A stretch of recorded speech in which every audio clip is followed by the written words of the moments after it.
So இன்னைக்கு வீடியோவில் நான் கேமரா பையிங் பற்றி தான் பேச போகிறேன். நீங்கள் ஒரு பிகினராக இருக்கீங்க, உங்களுக்கு என்ன கேமரா வாங்குறதுன்னு ஐடியாவே இல்லை அப்படின்னாலும், இல்லை வந்து நீங்கள் ஒரு ப்ரொஃபஷனலாக இருக்கீங்க, உங்களுக்கு வந்து ஒரு பெட்டரான கேமரா வந்து தேவைப்படுது அப்படின்னாலும், இந்த வீடியோ உங்களுக்கு ரொம்ப யூஸ்ஃபுல்லாக இருக்கும். ஸோ இந்த வீடியோ ஃபுல்லாகவே வந்து நான் எப்படி வந்து கேமரா வந்து நீங்கள் பை பண்ணுறது அப்படின்ற சஜஷன் தான் சொல்ல போகிறேன். ஸோ நீங்கள் வாங்க போகிற கேமராவில் என்னெல்லாம் இருந்தால் உங்கள் கேமரா வந்து ரொம்ப பெட்டரான கேமராவாக இருக்கும் அப்படின்றதெல்லாம் இந்த வீடியோவில் சொல்ல போகிறேன். ஃபோட்டோகிராஃபி அப்படின்னாலே கேமரா வந்து ரொம்பவே முக்கியம். ஏன்னா கேமரா தான் வந்து பார்த்தீங்கன்னா இமேஜை வந்து ப்ரொடியூஸ் பண்ணும். ஸோ அந்த கேமரா வந்து நம்மளுக்கு கன்வீனியன்ட்டாகவும் இருக்கணும். அட் த சேம் டைம் அந்த கேமரால நல்ல ஒரு இமேஜ் குவாலிட்டியும் கிடைக்கணும். ஸோ இந்த மாதிரி இருக்கிற கேமரா தான் நம்ம வந்து சூஸ் பண்ணி அதை வந்து ஃபோட்டோகிராஃபிக்கு யூஸ் பண்ணணும். ஸோ அப்போ தான் வந்து நம்மளோட ரிசல்ட்டுமே ரொம்ப நல்லா இருக்கும். ஸோ மெயினாக இந்த வீடியோ எப்படி இருக்க போகுது அப்படின்னு பார்த்தீங்கன்னா, ஸோ நான் சொல்கிற இந்த விஷயத்தை எல்லாமே நீங்கள் ப்ராப்பராக பார்த்து நீங்கள் உங்களுக்கு ஏற்ற மாதிரி கேமரா வந்து சூஸ் பண்ணுற மாதிரி தான் இருக்கும். ஸோ எக்ஸாக்டாக வந்து இந்த கேமரா வந்து நீங்கள் பை பண்ணுங்க நல்லா இருக்கும் அப்படின்றது கிடையாது. ஸோ மெயினாக வந்து உங்களோட பர்பஸ்க்கு நீங்கள் எந்த கேமரா வந்து சூஸ் பண்ணால் பெட்டராக இருக்கும் அப்படின்ற சஜஷனை தான் நான் சொல்ல போகிறேன். ஸோ அதை வச்சு நீங்கள் வந்து ஒரு நல்ல கேமரா வந்து உங்களுக்கு ஏற்ற மாதிரி நீங்கள் சூஸ் பண்ணிக்கலாம். ஸோ அதுதான் உங்களுக்கு கரெக்டாக இருக்கும். ஸோ ஒவ்வொருத்தரோட பர்பஸும் வேற வேற இருக்கும். சில பேர் வந்து வீடியோ சென்ட்ரிக்கான கேமரா தேடுவாங்க. சில பேர் வந்து பார்த்தீங்கன்னா மெயினாக ஃபோட்டோகிராஃபிக்காக சூஸ் பண்ணுவாங்க.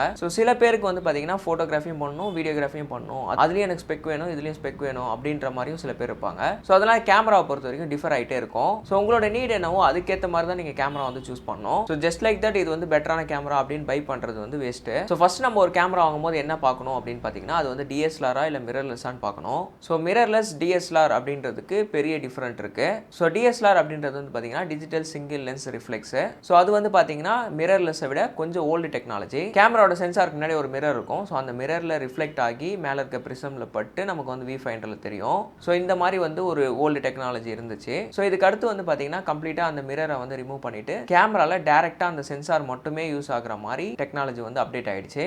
அதுதான் வந்து மிரர்லெஸ். ஸோ அந்த மிரரை எடுத்தனால என்னெல்லாம் அட்வான்டேஜ் அப்படின்னு பார்த்தீங்கன்னா மெனி அட்வான்டேஜஸ் இருக்கு கேமராக்கு. ஸோ டிஎஸ்எல்ஆரில் வந்து பார்த்தீங்கன்னா அது வந்து ஆப்டிக்கல் மூலியமாக தான் தெரியும். ஆப்டிக்கல் அப்படின்னா நீங்கள் எப்படி கண்ணில் வந்து டேரெக்டாக ஒரு விஷயத்தை பார்க்குறீங்களோ அதே தான் வந்து வியூ ஃபைண்டரில் தெரியும். ஸோ அதுதான் வந்து டிஎஸ்எல்ஆர். பட் மிரர்லெஸ்ல அப்படி கிடையாது. மிரர்லெஸ்ல வந்து பார்த்தீங்கன்னா வியூ ஃபைண்டர்லேயும் ஒரு டிஸ்பிளே இருக்கும், அதாவது ஒரு எல்சிடி டிஸ்பிளே இருக்கும். ஸோ அது இருக்கனால உங்களுக்கு என்ன அட்வான்டேஜ் அப்படின்னா மெயினான ஒரு பெரிய அட்வான்டேஜ் இருக்கு. அதாவது நீங்கள் ஃபோட்டோ எடுக்கிறதுக்கு முன்னாடி அந்த ஃபோட்டோ வந்து பிரைட்டாக வருமா இல்லை டார்க்காக வருமா அப்படின்றத கிளியராக வந்து உங்களுக்கு டிஸ்பிளேலேயே இண்டிகேட் பண்ணுறோம். அதாவது நீங்கள் மெயினாக டிஸ்பிளே பார்க்குற மாதிரி அந்த வியூ ஃபைண்டர்லேயும் அதே சேம் டிஸ்பிளே வந்து தெரியும். ஸோ இது வந்து ஒரு பெரிய அட்வான்டேஜ் மிரர்லெஸ்க்கு. ஸோ நீங்கள் டிஎஸ்எல்ஆர் வச்சிருக்கீங்க அப்படின்னா வியூ ஃபைண்டரில் பார்த்து ஃபோட்டோ எடுக்கிறீங்க அப்படின்னா அப்போ வந்து உங்களுக்கு தெரியாது நீங்கள் ஷட்டர் வேல்யூ வச்சிருப்பீங்க, அப்பச்சர் வச்சிருப்பீங்க. ஸோ அந்த ஃபோட்டோ எப்படி அவுட்புட் வருது அப்படின்றத கரெக்டாக வந்து ஜட்ஜ் பண்ண முடியாது.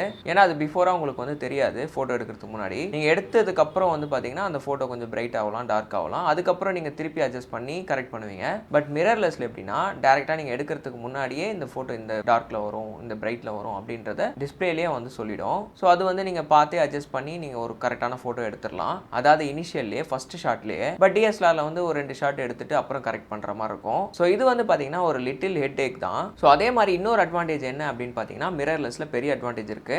அதாவது உங்களுக்கு வந்து பாடியோட சைஸ் வந்து ரொம்ப சின்னதாக இருக்கும் கம்பேரிட்டிவ்லி டிஎஸ்எல்ஆரை விட. டிஎஸ்எல்ஆரோட பாடி சைஸ் வந்து பார்த்தீங்கன்னா ரொம்ப பெருசாக இருக்கும். ஸோ ஏன் வந்து அந்த பாடி அவ்வளோ பெருசாக இருக்குது அப்படின்னு கேட்டிங்கன்னா அதில் வந்து மிரர் ஒன்று இருக்குது. ஸோ ஆல்ரெடி நான் சொன்ன மாதிரி மிரர் இருக்குது. ஸோ அந்த மிரர் அட்ஜஸ்ட் பண்ணுறதுக்கே அந்த பாடி சைஸ் கொஞ்சம் பெருசாக்குற மாதிரி இருக்கும். பட் இந்த மிரர்லெஸ்ல வந்து பார்த்தீங்கன்னா அந்த மிரர் டோட்டலாக எடுத்துட்டாங்க. அந்த மிரரை டோட்டலாக எடுத்துட்டனால பார்த்தீங்கன்னா அந்த கேமராவோட சைஸை வந்து நல்லாவே சின்னது பண்ணிட்டாங்க. ஸோ இதனால வந்து வெயிட்டும் கொஞ்சம் கம்மியாக தான் இருக்கு கம்பேரிட்டிவ்லி டிஎஸ்எல்ஆரை விட. டிஎஸ்எல்ஆர்லாம் வந்து பார்த்தீங்கன்னா கொஞ்சம் ஹெவியாக இருக்கும், பல்காக இருக்கும், வெயிட்டும் ஜாஸ்தியாக இருக்கும். நீங்கள் ரொம்ப நேரம் வந்து ஃபோட்டோகிராஃபிக்காக கேமரா யூஸ் பண்ணுறீங்க அப்படின்னா சம்டைம்ஸ் கை கூட வலிக்க ஆரம்பிக்கலாம். அதாவது ரொம்ப மெனி ஹார்ஸ் யூஸ் பண்ணும்போது. பட் கொஞ்சம் வெயிட்லெஸ்ஸான கேமரா இருக்கும்போது அது கொஞ்சம் உங்களுக்கு நல்லா இருக்கும். ஸோ இது வந்து பார்த்தீங்கன்னா செகண்ட் அட்வான்டேஜ். தேர்ட் வந்து பார்த்தீங்கன்னா சைலண்டான ஷூட்டிங் உங்களால் பண்ண முடியும். டிஎஸ்எல்ஆர்ல வந்து பார்த்தீங்கன்னா அந்த ஷட்டர் சவுண்டே கொஞ்சம் ஜாஸ்தியாக இருக்கும். பட் மிரர்லெஸ்ல அப்படி கிடையாது. சவுண்டே கேட்காம உங்களால் ஃபோட்டோ எடுக்க முடியும். அதாவது எலக்ட்ரானிக் ஷட்டர் மூலியமா நீங்கள் வந்து சர்ச்சில் ஃபோட்டோ எடுக்கிறீங்க, இல்லை நீங்கள் ஒரு வைல்ட் லைஃப் பண்ணுறீங்க, பேர்ட்ஸ்லாம் பக்கத்தில் இருந்து ஃபோட்டோ எடுக்கிறீங்க. ஸோ அந்த டைமில் வந்து ஷட்டர் சவுண்ட் கேட்டுச்சு அப்படின்னா அந்த பேர்டு வந்து பறக்கிறதுக்கு நிறைய சான்ஸ் இருக்குது. ஸோ அந்த டைம்லலாம் நீங்கள் வந்து சைலண்ட்டாக வச்சு யூஸ் பண்ணும்போது உங்கள் கேமரா பெட்டராக இருக்கும். ஸோ இதெல்லாம் தான் வந்து பார்த்தீங்கன்னா மிரர்லெஸ்ல ஒரு நல்ல அட்வான்டேஜஸ் டிஎஸ்எல்ஆரை கம்பேர் பண்ணும்போது. ஸோ இதை வச்சு நீங்கள் வந்து டிஎஸ்எல்ஆரா இல்லை மிரர்லெஸ்ஸா அப்படின்றத சூஸ் பண்ணிக்கோங்க. அண்ட் நெக்ஸ்ட் வந்து பார்த்தீங்கன்னா மெகா பிக்சல் பற்றி சொல்ல போகிறேன். கேமராவில் மெகா பிக்சல் வந்து ரொம்ப முக்கியம். அதாவது நீங்கள் ஃபோட்டோகிராஃபி பண்ணும்போது வீடியோகிராஃபிக்கு தேவை கிடையாது. பட் ஃபோட்டோகிராஃபி பண்ணுறீங்க அப்படின்னா உங்களுக்கு வந்து மெகா பிக்சல் ஜாஸ்தியாக இருக்கிறது பெட்ரு. பட் ரொம்ப ஜாஸ்தியாக இருக்கணுமா அப்படின்னா அவ்வளோ தேவை கிடையாது. பட் மினிமம் வந்து பார்த்தீங்கன்னா ஒரு 24 மெகா பிக்சலுக்கு மேலே இருக்கிறது நல்லது. ஸோ 24 மெகா பிக்சல் கீழே இருந்துச்சு அப்படின்னா உங்களால் இமேஜ் க்ராப் பண்ணுறதுக்கு, இப்போ நீங்கள் இன்ஸ்டாகிராம்லலாம் போடுறீங்க அப்படின்னா இமேஜ் க்ராப் பண்ணி அந்த சைஸ்க்கு போடுற மாதிரி இருக்கும். ஸோ அதே மாதிரி நீங்கள் ஏதாச்சும் ஒரு இமேஜ் சரியாக எடுக்கலை அப்படின்னா அப்பயும் நீங்கள் க்ராப் பண்ணி போடுற மாதிரி இருக்கும். ஸோ இந்த மாதிரி நீங்கள் நிறைய இமேஜ் வந்து க்ராப் பண்ணி யூஸ் பண்ணுவீங்க அப்படின்னா உங்களுக்கு மெகா பிக்சல் நிறையா இருக்கணும். ஸோ பெட்டர் வந்து நீங்கள் ஒரு 45 மெகா பிக்சல்லாம் போனீங்க அப்படின்னா உங்களால் இமேஜ் நல்லா க்ராப் பண்ணி சூப்பராக வந்து உங்களுக்கு ஏற்ற மாதிரி நீங்கள் யூஸ் பண்ண முடியும். ஸோ மெயினாக வந்து கிராப்பிங் ஜாஸ்தியாக பண்ணுவீங்க இமேஜ் அப்படின்னா அப்போ வந்து மெகா பிக்சல் உங்களுக்கு ரொம்ப முக்கியம். ஸோ அதே மாதிரி பிகர் சைஸ் பிரிண்ட்ஸ்லாம் போடுவீங்க, லைக் வந்து பெரிய ஆல்பம் போடுவீங்க, அண்ட் தென் பெரிய பெரிய பேனர்ஸ்க்குலாம் வந்து ஃபோட்டோஸ் போடுவீங்க அப்படின்னா அப்பயும் உங்களுக்கு மெகா பிக்சல் ரொம்ப தேவை. ஸோ இதை பார்த்து நீங்கள் வந்து மெகா பிக்சல் வந்து எவ்வளோ தேவையோ, உங்களோட நீடுக்கு எவ்வளோ தேவையோ அதுக்கேற்ற மாதிரி சூஸ் பண்ணிக்கோங்க. அண்ட் நெக்ஸ்ட் வந்து பார்த்தீங்கன்னா sensor sizes. So sensor size அப்படின்னு சொல்கிறது வந்து பார்த்தீங்கன்னா கேமராவில் ஒரு சென்சார் இருக்கும். ஸோ சென்சார் தான் ரொம்ப முக்கியம் கேமராவில். ஸோ சென்சார் அப்படின்னு சொல்கிறது வந்து பார்த்தீங்கன்னா கேமராக்குள்ளே இருக்கும். ஸோ அந்த சென்சார் தான் ரொம்ப முக்கியம் கேமரா நம்ம ஃபோட்டோ எடுக்கிறதுக்கு எல்லாத்துக்குமே. அதான் நீங்கள் யூஸ் பண்ணுற கேமரா வந்து பார்த்தீங்கன்னா மெனி சைஸஸ் இருக்குது சென்சாரோட சைஸு. ஸோ அதுக்கேற்ற மாதிரி உங்களுக்கு ப்ரைஸிங்கும் கம்மியாகவும் ஜாஸ்தியாகும். எக்ஸாம்பிளுக்கு நீங்கள் மொபைல் சென்சார்லாம் எடுத்தீங்க அப்படின்னா அதோட சைஸ் ரொம்ப சின்னதாக இருக்கும். ஸோ மொபைல் சென்சாருக்கு அடுத்தது வந்து பார்த்தீங்கன்னா ஒரு கிராப் சென்சாரோட கேமரா இருக்கும். கிராப் சென்சார் கேமரான்னு சொல்லுவாங்க, இல்லை ஏபிஎஸ்சி கேமரான்னு சொல்லுவாங்க. நீங்கள் கூகுள்லேயே நிறைய சர்ச் பண்ணி பார்த்தீங்கன்னா தெரியும். அமேசான்லேயே பார்த்தீங்கன்னா ஏபிஎஸ்சி பாடி அப்படின்ற மாதிரி மென்ஷன் பண்ணியிருப்பாங்க. So APSC body, crop sensor அப்படின்றது ரெண்டுமே ஒன்று தான். அது ரெண்டுமே பார்த்தீங்கன்னா கிராப் சென்சார் தான் மென்ஷன் பண்ணுது. ஸோ இதுக்கு அடுத்தது வந்து பார்த்தீங்கன்னா full frame sensor. Full frame சென்சார்னா அந்த கிராப் சென்சாரை விட கொஞ்சம் பெருசாக இருக்கும். அதுக்கும் மேலெல்லாம் சென்சார் சைஸ் இருக்கு, லைக் வந்து மீடியம் ஃபார்மேட்லாம் வந்து அதை விட பெருசாக இருக்கும். பட் என்னோட சஜஷன் என்ன அப்படின்னா நீங்கள் ஒரு ஃபுல் ஃப்ரேம் வாங்கினீங்கன்னா ரொம்ப பெட்டராக இருக்கும். அதோட சென்சார் சைஸ் ரொம்ப பெருசாக இருக்கும் கம்பேரிட்டிவ்லி வந்து கிராப் சென்சாரை விட.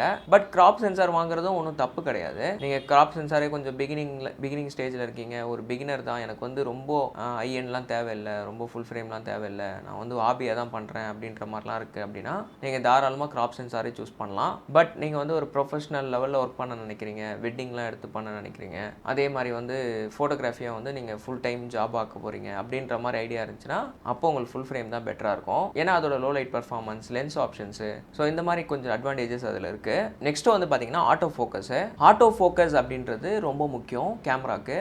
உங்கள் கேமரா வந்து எவ்வளோ சீக்கிரம் குயிக்காக வந்து ஆட்டோ ஃபோக்கஸ் பண்ணுதோ அந்த அளவுக்கு நீங்கள் வந்து ஸ்பீடாக ஒர்க் பண்ண முடியும். இஃப் இன்கேஸ் கொஞ்சம் ஸ்லோவாக போய் ஃபோக்கஸ் பண்ணிச்சு அப்படின்னா ஃபோக்கஸ் ஆகியே திணறுச்சு அப்படின்ற மாதிரிலாம் சுச்சுவேஷன் இருக்குது அப்படின்னா அதை கொஞ்சம் நீங்கள் பார்த்துக்கணும். இப்போ லேட்டஸ்ட் டெக்னாலஜி கேமரா, இப்போ அப்டேட்டடாக கேமராலாம் மெயினாக நீங்கள் சூஸ் பண்ணுறீங்க அப்படின்னா அது எல்லாத்துலேயுமே ஆட்டோ ஃபோக்கஸ் பெட்டராக இருக்கும். நீங்கள் வந்து கொஞ்சம் ஓல்டு கேமராலாம் சூஸ் பண்ணுறீங்க, லைக் வந்து டிஎஸ்எல்ஆர்லாம் சூஸ் பண்ணுறீங்க அப்படின்னா அதுலலாம் வந்துட்டு ஆட்டோ ஃபோக்கஸ் பேடாக தான் இருக்கும். ஏன்னா அது வந்து கொஞ்சம் ஓல்டு டெக்னாலஜி, ஆட்டோ ஃபோக்கஸ் அந்தளவுக்கு சூப்பராக இருக்காது.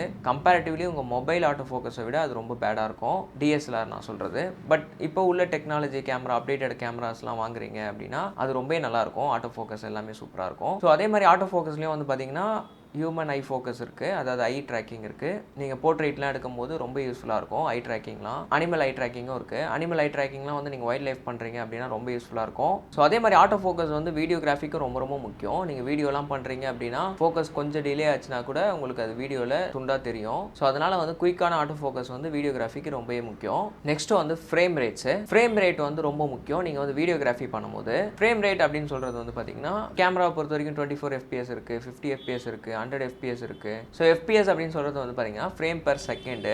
மெயினாக வந்து நீங்கள் நிறைய ஸ்லோ மோஷன் வீடியோஸ்லாம் எடுக்க நினைக்கிறீங்க அப்படின்னா அப்போ வந்து ஃப்ரேம் ரேட் அதிகமாக இருக்கக்கூடிய கேமராஸாக சூஸ் பண்ணணும். எக்ஸாம்பிளுக்கு இப்போ ஒரு 100 FPS கேமராலாம் இருந்துச்சு அப்படின்னா உங்களுக்கு ஸ்லோ மோஷன் பண்ண நல்லாயிருக்கும். பட் உங்கள் கேமராவில் வந்து ஒரு 50 FPS தான் இருக்குது அப்படின்னா உங்களால் அந்தளவுக்கு ஸ்லோ மோஷன் பண்ண முடியாது, ஸ்லோ மோஷன் வீடியோஸ் எடுக்க முடியாது, ஏன்னா ஃப்ரேம் வந்து ட்ராப் ஆகும். ஸோ அதை பார்த்து நீங்கள் வந்து அதிகமான FPS இருக்க கேமரா சூஸ் பண்ணீங்க அப்படின்னா வீடியோக்கு ரொம்ப பெட்டராக இருக்கும் ஸ்லோ மோஷன் பண்ணும்போது. நெக்ஸ்ட் வந்து மெமரி கார்டை பொறுத்த வரைக்கும் உங்களுக்கு 2 கார்ட் ஸ்லாட்ஸ் இருந்தால் பெட்டராக இருக்கும். ஏன் அப்படின்னா ஒரு கார்டு ஏதாவது சம்டைம்ஸ் கரெக்ட் ஆனால் கூட இன்னொரு கார்டு உங்களுக்கு ஒரு பேக்கப்பில் இருக்கும். ஸோ இந்த மாதிரி அட்வான்டேஜஸ்லாம் வந்து 2 கார்ட் ஸ்லாட்ஸில் இருக்குது.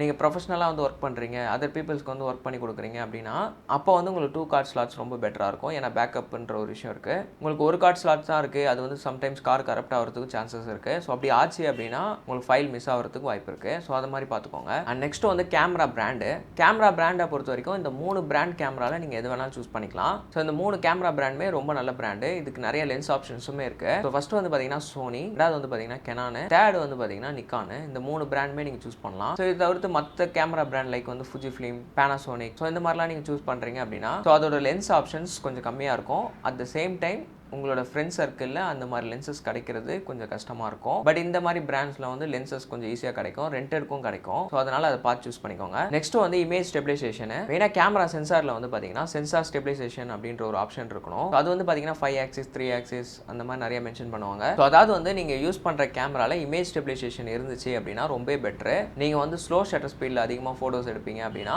அப்போ வந்து இந்த இமேஜ் ஸ்டெபிலைசேஷன் ரொம்ப முக்கியம். ஸோ அதே மாதிரி நீங்கள் வீடியோகிராஃபி பண்ணுறீங்க அப்படின்னாலும் ஹேண்ட்ஹெல்டாக வீடியோகிராஃபி பண்ணுறீங்க அப்படின்னா அப்பயும் உங்களுக்கு அது ரொம்ப முக்கியம். ஸோ அதனால் இமேஜ் ஸ்டெபிலைசேஷன் இருக்க மாதிரி ஒரு கேமராவை பார்த்து சூஸ் பண்ணிக்கோங்க. அண்ட் நெக்ஸ்ட் வந்து டிஸ்பிளே பற்றி பேசுவோம். ஸோ டிஸ்பிளேவை பொறுத்த வரைக்கும் உங்களுக்கு ஒரு ஃபுல்லி ஆர்டிகுலேட்டட் டிஸ்பிளேவாக இருந்தால் ரொம்ப பெட்ரு. ஸோ ஃபுல்லி ஆர்டிகுலேட்டட் டிஸ்பிளே அப்படின்றது வந்து பார்த்தீங்கன்னா ஃப்ளிப் பண்ணிக்கலாம் இந்த டிஸ்பிளேவை. ஸோ ஃப்ளிப் பண்ணுற டிஸ்பிளேலாம் வந்து பார்த்தீங்கன்னா நீங்கள் வீடியோகிராஃபி பண்ண ரொம்ப பெட்டராக இருக்கும், அதாவது செல்ஃபான வீடியோஸ் பண்ணுறதுக்கு. ஸோ அது மட்டும் இல்லாமல் நீங்கள் போர்ட்ரேட் சம்டைம்ஸ் டவுனான போர்ட்ரேட்ஸ் எடுப்பீங்க, டவுன் ஆங்கிள்லேருந்து எடுப்பீங்க அப்படின்னா அப்போ நீங்கள் டிஸ்பிளே வந்து உங்களுக்கு ஏற்ற மாதிரி சேஞ்ச் பண்ணுறதுக்கு, அப்பில் நீங்கள் நிறைய ஃபோட்டோஸ் எடுப்பீங்க அப்படின்னா அதுக்கேற்ற மாதிரி சேஞ்ச் பண்ணுறதுக்கு, ஸோ இது எல்லாத்துக்குமே ஃபுல்லி ஆர்டிகுலேட்டர் பெட்டராக இருக்கும். அப்படி இல்லை நான் வெறும் ஃபோட்டோகிராஃபி யூஸ் தான் பண்ணுறேன் அப்படின்னா உங்களுக்கு ஒரு டில்டட் டிஸ்பிளேவே போதுமானது.